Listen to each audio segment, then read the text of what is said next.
Hello, I'm Carla Zul, and welcome to the viewing of Dark Cloud, Unity is Strength, a video which was produced as a result of spoken word delivered in June by Eugene Dean of Bermuda Freedom Alliance as he appeared on The Outlet on radio station Vibe 103.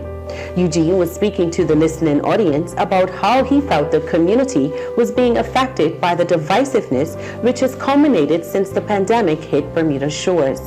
Let's take a moment to watch the video and then join me in a few moments as I speak to Eugene about why the video was created and, most importantly, how the residents of Bermuda can unite going forward instead of falling further apart.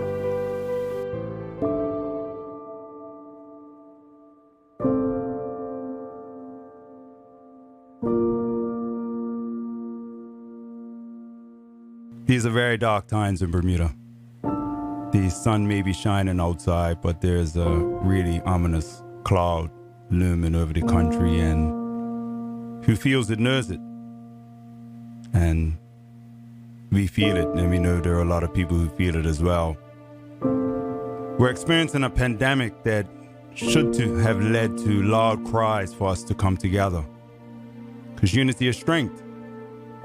Instead, it's being used to divide us, divide families, divide friends, divide work colleagues. It's literally tearing us apart. A recovery process fit for the skill and experience of our health professionals. Instead, it's been run by politicians and public health officials who have consciously or unconsciously spread fear and uncertainty all around the world. All of a sudden, countries like the United States have become our moral compass, leading the way with targeted ad campaigns, PR stunts, and appearances made by formerly well-respected public figures, key influencers, paid actors, even doctors and physicians who have been used to coerce our people. Prize giveaways, raffles, vouchers, money, travel, hotel stays, even herb has been used as an incentive. And the threat of lockdowns coupled with mandates that pose a direct threat to our freedoms, our liberties, and our livelihoods have been used to whip us into submission until we follow the very narrow guidance being handed down to countries all around the world. Despite the absence of morality, clear breaches in ethics, and the creation of conditions that make informed consent all but impossible, anyone who questions anything or anyone who shares views other than the status quo narrative finds themselves censored, targeted, and attacked by governments and the media with the intent to damage their credibility. Where is the openness and objectivity? Where are the conversations? Where is the collaboration? And where is the data and rationale to support our current approach? It's very difficult to make sense out of any of this. And for anyone who is really analyzing the data, it just doesn't add up.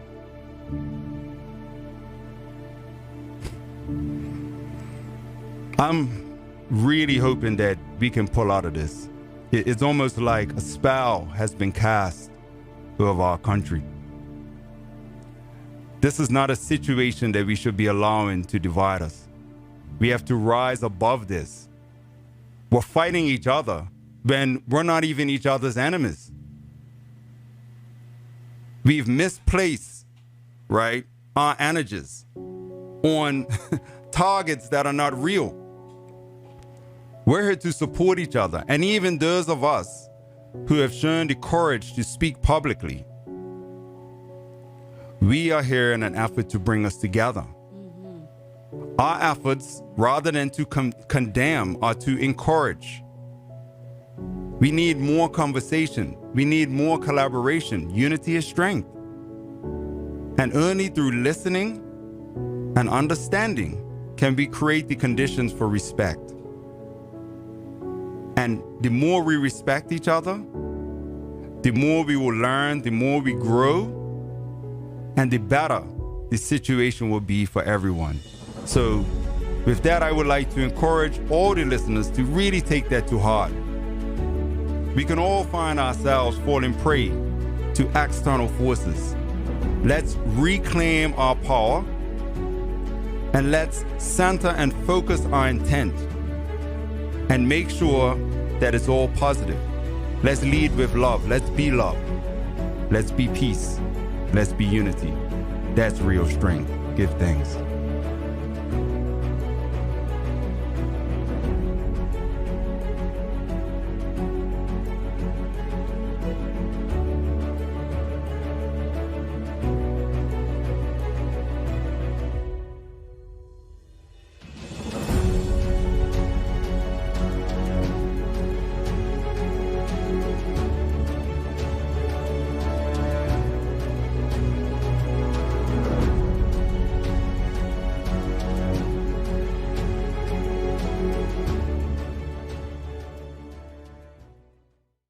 Now that we've watched the video, let's take a moment to speak to the man behind the video. Eugene, welcome. How are you? Greetings, Carla. I'm good. Give thanks. A pleasure to be here. It's an honor to be here. Listen, I want to jump right in. One of the quotes, like towards the beginning, the sun may be shining outside, but there's a really ominous cloud looming over the country, and who feels it knows it. And we feel it, and we know there are a lot of people who feel it as well. A powerful statement. Besides the economic hardships many have endured over the last 18 months, what do you consider the ominous cloud? Well, I would first and foremost say it's the stress and the fear that people have been put under as a result of the way that the pandemic has been measured, has been, I guess, worked on. What I also talk about is the fact that a lot of people have felt ostracized. They've been felt like pushed outside of the community. They haven't felt valued. People have been left without a voice. Who are they? Well, it's anyone who has a view other than the status quo narrative, and that's what it says in there. So it's as if the mandates that are being pushed, the approach that's being taken, everyone's just meant to just receive it and follow suit without questioning anything. And anyone who questions anything is just criticized. And not even just criticized, but like disregarded. So it's like, you must be crazy if you're questioning things. Like, you know what I mean? So, and that's what's created a scenario in the community. So what I would say in terms of the dark cloud is like, you have all this social pressure. So you have people who have been friends for years, and all of a sudden, like, those friendships are being challenged. You have people who are concerned about being able to keep their jobs. You have people, families who are concerned about their children being able to go to school, you know? But I have to be devil's advocate, because for every statement you've just made, it's someone on the other side of that who feels that those who don't believe that, for example, there's a pandemic, or that I know it's a lot of discussion around vaccination versus non-vaccination, that people feel that if they don't feel like those who oppose that, then they're being ostracized. I see it on both sides. So where is that balance as such? Well, the difference is that, you know, people who are feeling comfortable with the way things are being handled, they're fine. You know, they're not being punished. You know, they're not being singled out. They're not being told that they're crazy or they're anti-vaxxers or, you know, they're conspiracy theorists and things of that nature. They're not being told any of that. And so what's happened now is you have a setup that if you follow suit with the way things are being laid out, then it's like you're embraced as being like a part of the community. And if you're not, then you're being singled out and punished. So all the mandates that are being put in place are being put in place to punish people who don't decide to follow the way. And so, and this is the thing, Carla, right? There's no problem with people who wish to take the jab. It's not really about that. I'm not really focused on whether people want to take the jab or don't want to take the jab. The thing is that governments, or our government in particular, is saying that everybody has a choice. And then on the other side of it, you know, at every step, they are putting things in place that punish you for not making the choice that they want you to make. So you keep saying punishment. Some would say, so I'm assuming you mean, for example, the initially implemented quarantine hotel that people had to pay for if they weren't vaccinated, right? Because what are you defining? Because some people are listening to you right now and saying, what's a punishment? What are you considering a punishment? The vaccination hotel, for example, is that what you would call quarantine hotel? Is that what you? Well, that's one of the things. But even before we got there, you know, so say you have a job, and all of a sudden now your job is speaking to you in language which suggests that, you know, if you don't get the jab, you know, your employment is at risk. So all of a sudden now, you were told that you had a choice in terms of how you wanted to handle your personal health as it related to the pandemic. But now you're getting pressure from your job that suggests now your livelihood is at risk. Now you have to think about how you take care of your family and things of that nature. Whereas somebody on the other side of the equation who chooses to get the jab, they're not under that type of pressure. But 6 one way, half a dozen the other, because wouldn't some say that it's not punishment, but it's consequence? So if you choose not to get the jab, there will be consequence with that, i.e. the quarantine hotel, i.e. Like some people are saying about the safe key, for example. One can't ignore that people have died all over the world. You can't ignore that. So some people would say that those who may feel that, let's just say, I've been vaccinated. I feel it's a choice, but I also feel that if I choose not to get it, there are consequences. So why is it being viewed as punishment? Well, it's being used as punishment because the other thing that we talked about in the video is that it's a very narrow path. You know, so what's happening is that you have people around the world, or let's just take Bermuda. We have people with all sorts of skill sets, you know, and you have health professionals. People approach their health in different ways. There are some people who take a more medical approach and go to medical doctors. There are other people who go to holistic therapists. There are other people who go to herbalists and things of that nature. But what's being said in this scenario is that none of the other options are valid. The only way that we can get through this pandemic is through everybody taking the jab. So say you live your whole life in a way that hasn't gone down a medical path. Say you're somebody who's, right, had close family members or personal experience with being vaccine injured. But now you're told that, you know, either you take this jab or you have consequences. You know what I mean? So that's where the challenges start to come into place. And the other thing is that nobody's answering the real questions or concerns that come out of the community. So going back to your opening question about what is the dark cloud, the dark cloud is as a result of all the stress and anxiety that's come under the community because it's been a very closed shop. You have people in authority making decisions and not including anyone else in the conversation. So now you have very experienced health professionals, people who have been, I guess, at the top of the profession all their life, very credible, well respected, who don't agree with the way that the government is doing things. And even those people are being left out of the conversation. But then how do you placate that, for example, when there are millions of people worldwide who have died? And so for some people, take the government narrative out of it, you turn on the news and you're seeing these numbers going up and up and up. How can people not be afraid? Well, that's the other concern, is because the media has been very complicit in this situation. They have played a major role they are the eyes and ears for people. And people have depended on and trusted the media for actually letting them know what's going on in our country and what's going on around the world. And the media, as have governments have been telling one side of the story. It's been a very narrow approach. So, for example, we're now a good year and a half or more into the pandemic, right?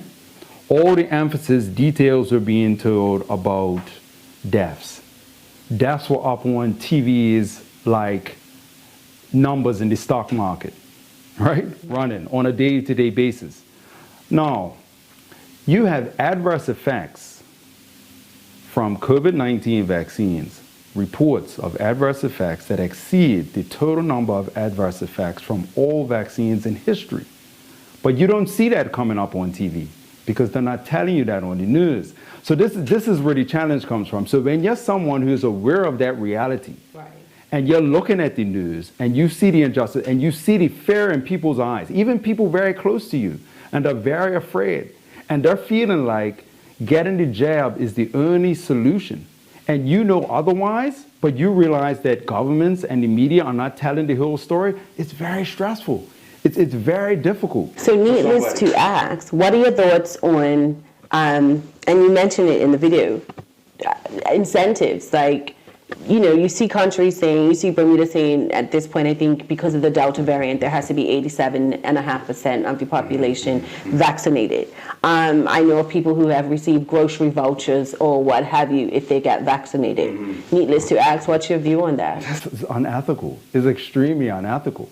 You know, how are you, whenever in history, have you seen incentives given to take a pharmaceutical treatment? Like ever. You know, why weren't we given incentives for weight loss? Why weren't we given incentives for healthy living? Why weren't we given incentives for exercise? These are, and that's the other thing. You have this hammer approach for getting people to take what's an experimental, right, treatment. And the pharmaceutical companies are telling you it's experimental. It's just that the authorities are not telling you that. You know, so that's the other thing that's causing the stress. So wouldn't some say that this is the first time in men's living history that the world is experiencing a pandemic? So some would say, you know, because you talk about data as well, right? We're all navigating these waters for the first time. Right. How do we know that these are realistic numbers or inflated numbers? Or, you know, in Bermuda we see the increased number of positives, but when you look at the whole picture, it's maybe 1% of the population, right? But people see 53, 35. How is there a balance? How do we get people to understand that just because numbers are rising, when you look at the whole population, it doesn't mean that, you know, it's time to panic?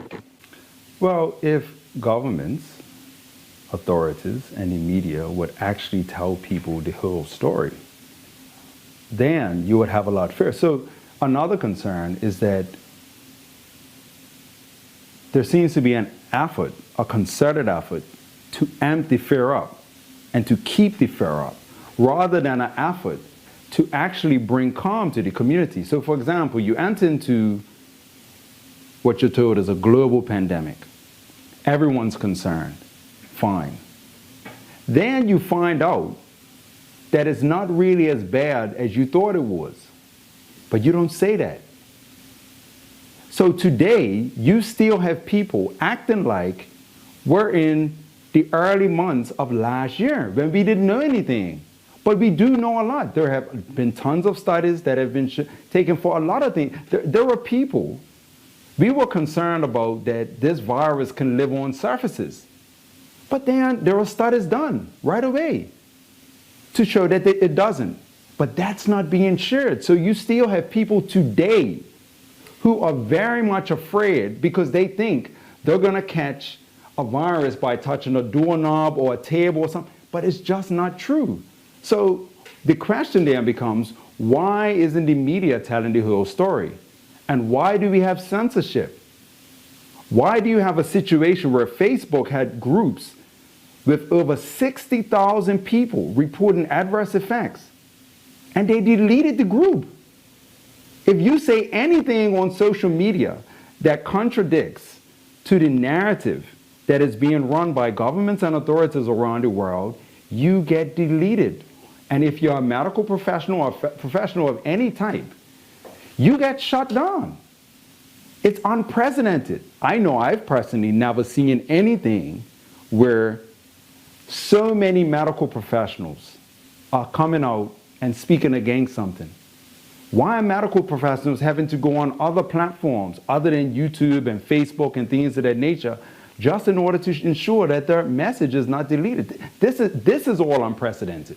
Right. So how does the narrative change? Because someone could be listening to us having this conversation right now. They've lost a loved one or loved ones to COVID, and say, how can he say that this is, not a farce, but it's not as critical as it may seem? How do you?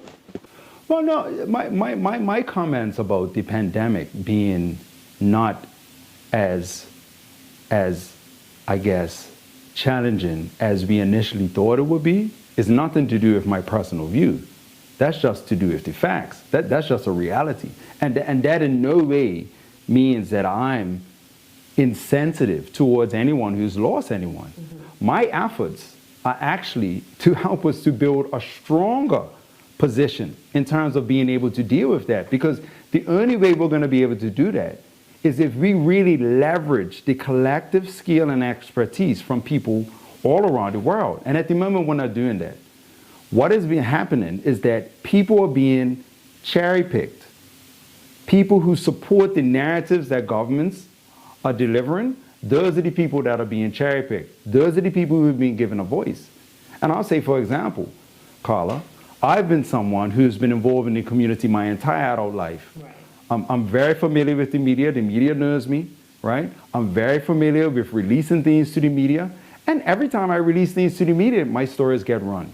Whether it's about sports, whether it's about health, whether it's about culture, entertainment, whatever it is. Environment, people are well familiar with that. In this particular circumstance, I have had several media releases, including the official release of this video, that has been sent to all the media in the island, and it's radio silence. No one reports it. And you just think it's because it doesn't fit with the narrative that mainstream media has put out there? For whatever reason, everyone is afraid. And it's not just afraid of the virus. People are afraid to say anything contrary to what the government is saying. Meanwhile, anyone who supports the narrative of fear-mongering, and heightened pressure and stress and coercion is given free time on the air. So how can one in the community who may want to at least explore, right, how can they do so? Well, my first suggestion is, I know early out in the pandemic, I personally started to reach out to health professionals around the island. And in reaching out, I found that there were several health professionals who weren't being given voice. Actually, they weren't being listened to by several of their colleagues. They weren't being given voice by the media. And so we created a program called Beyond the Pandemic. And that program has 10 episodes already with health professionals and a few media conferences where they're answering questions from the community. So if you want to hear what local health professionals and some international have to say, their honest views, their honest experience, their stories, you can go to beyondthepandemic.tv and you can watch the episodes. Unfortunately, there are very few other places that you can go locally at least to be able to find information of that nature, because everyone else who comes on mainstream media has been handpicked, to specifically support the government's narrative, So question, have you come across people in the community who wish that there was, or wish that they could be vocal, or, silent supporters? Why are they afraid? I know you said that they may be afraid of repercussions, but if you believe in what you believe in, shouldn't you be able to stand up and say that? Well, I really wish there were more people that had the courage, and I sympathize. To be honest with you, Carla, I have been very vocal around this topic, not necessarily for myself personally, because I personally know where I stand, and I feel comfortable living my life from that perspective. I speak for what I call the silent majority, the people who suffer quietly because they don't feel they have a voice, who are afraid because they feel that their livelihood, their reputation, their family is at risk if they so decide to speak honestly about what their experiences has been and how they feel. And that's a very challenging situation, and it really hurts my heart. And in many regards, that's what inspired me to speak on the radio in the way that I did that day, because I'm just thinking about all the people who don't have a voice, the people who don't have the confidence to just speak out about how they really feel, and who are left suffering silently. It's really sad and unnecessary. So I wanted to go into another quote. You said, this is not a situation that we should be allowing to divide us. We have to rise above this. We're fighting each other when we're not even each other's enemies. We've misplaced our energies on targets that are not real. So what I wanted to ask you is, well, what is the true target, first of all? Because let's be for real, the venom is coming from both sides of the argument as such. Well, this is the thing, and this is what we are talking about, and what I said about the targets. So what's happened is the situation has us fighting each other, when we're really supposed to be working together to strengthen our position to move beyond the pandemic. That's really it. So how do we deal with the presence of this virus in our community, right? And that's only gonna happen if we really work together. So let's take the target off each other, because we're not each other's enemies. Right. Let's recognize what's most important for us in life. What is most important to us? And when we think about it, is our relationships. Our relationship with ourselves. Where do we stand? Are we being true to ourselves first? Right? Let's think about those who are close to us, our loved ones, our families, our friends, our work colleagues, and then let's think about our communities. So this is something that we should be uniting around, that we should be working together on. We should have teams that are focused on dealing with different things, because as a result of this pandemic, you not only have health issues or health concerns, there's been economic fallout, there's been social fallout, you know. We need to be addressing all those things, and only Who should be taking the working charge? together can be. Well, what's happened is that it's become clear all around the world that governments are steadfast in their position. It appears, or as thus far, regardless of what has happened, governments have remained committed to the path that they have taken. Therefore, the onus becomes on us as people. We have to look at each other and say, okay, is this little disagreement that we're having more important than our relationship? Is this disagreement more important than our communities, right? Or what's in the best interest of our country, right? And if we recognize that there's more value in those relationships than in the things that we're arguing about, let's put those arguments aside and let's find a way to work together to do what's going to be the best interest of our country and its people. That's the simple message. And that is the critical thing that we need to find a way to rise above. The emotion of it can drive us to fight. And we all know what it's like when we get entrenched in the emotion, in the moment. Let's step back from that, the immediacy of the divisiveness, and look at the big picture. And that's the only way that we're going to be able to. We individually have to make decisions that rather than divide, we're going to unite. Then rather than fight, we're going to love. And when we make those choices, right, we can inspire others to do the same. And that's the only way that we're going to move forward. Jean, thanks for taking this time to explain your thoughts and your feelings. And I hope that the public really do appreciate what you've said, the video, and I hope that it resonates with them. Thank you for tuning into this program, and if you missed it, just look for it on YouTube. Dark Cloud, Unity is Strength. I've been your host, Carla Zul. Thanks for joining us.